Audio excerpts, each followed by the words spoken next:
Welcome, scholars, autodidacts, and curious people. Welcome to the Ultimate Book of Ruth.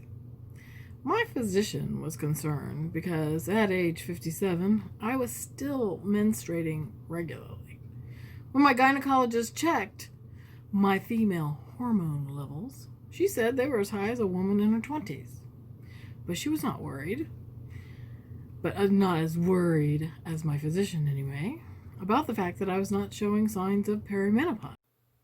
For most cisgendered women between the ages of 12 and 55, dealing with menstruation on a monthly basis is normal. But few of us realize how much menstruation has actually shaped the world around us. Because most of us have worked hard all our lives to make the fact that we menstruate a hidden fact. None of us want to be belittled and told we are hags on the rag, or other disparaging remarks often flung at women in attempts to tie our moods to our menstrual cycles, rather than to people who might be provoking those attitudes.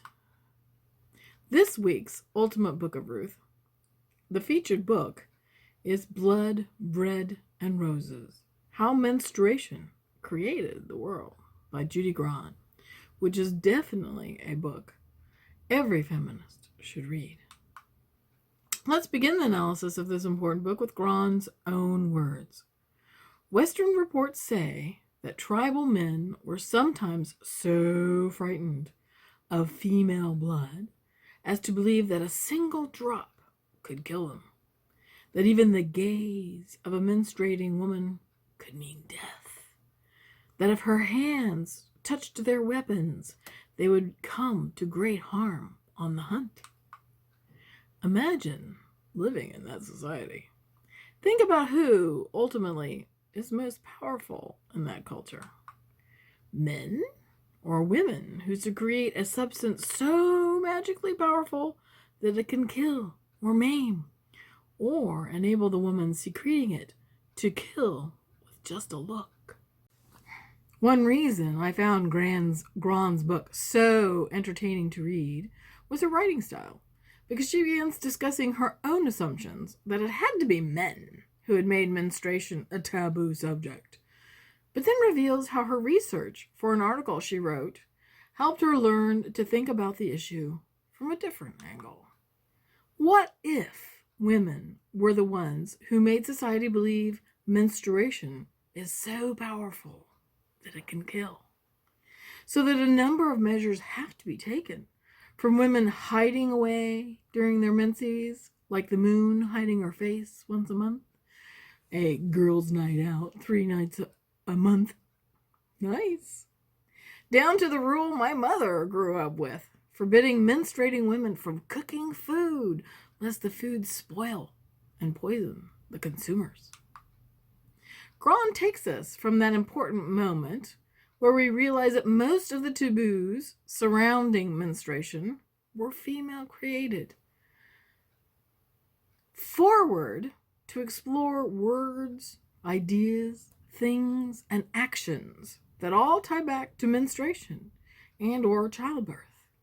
From thrones on which royalty sit, which come from birthing chairs, to the color red, the color of blood, as the color of royalty, and so much more. One theory Grahn makes, however, that doesn't hold water, to use an intentional pun, however, is her insistence that water is connected to menstrual fluids. She first makes this connection while discussing the Akkadian creation myth, the Enuma Elish, wherein the great goddess Tiamat is connected to salty waters or the sea, while her consort, the god Apsu, is associated with fresh water. Grahn admits that Tiamat has also been called the Great Watery Abyss, but misses the chance to make an important connection to a later text, Genesis, wherein the Judeo-Christian God moves over the face of the deep in order to create the world. If the deep, the abyss, is a goddess, and the male god of the Judeo-Christians is moving over her face, the image is clearly describing heterosexual intercourse, proving that even Judean priests believed God did have a wife, or at least a lover, after all. Further, Grahn seems to forget an important water-like fluid women flush from our bodies just prior to giving birth: amniotic fluid, which we still call water when we say, "My water is broken," in order to announce that birth is imminent. Published in 1993, Blood, Bread, and Roses has largely been ignored by most scholars, despite Grahn's excellent research and strong theories. Unlike her predecessor from 20 years prior, Merlin Stone, in When God Was a Woman, Grahn makes the connection between women's magical power through menstruation and male attempts to appropriate that female magic through circumcision, which some cultures, such as Australia's Aborigines, timing such rituals with the new moon, or that time when both women and the moon hide their faces in seclusion.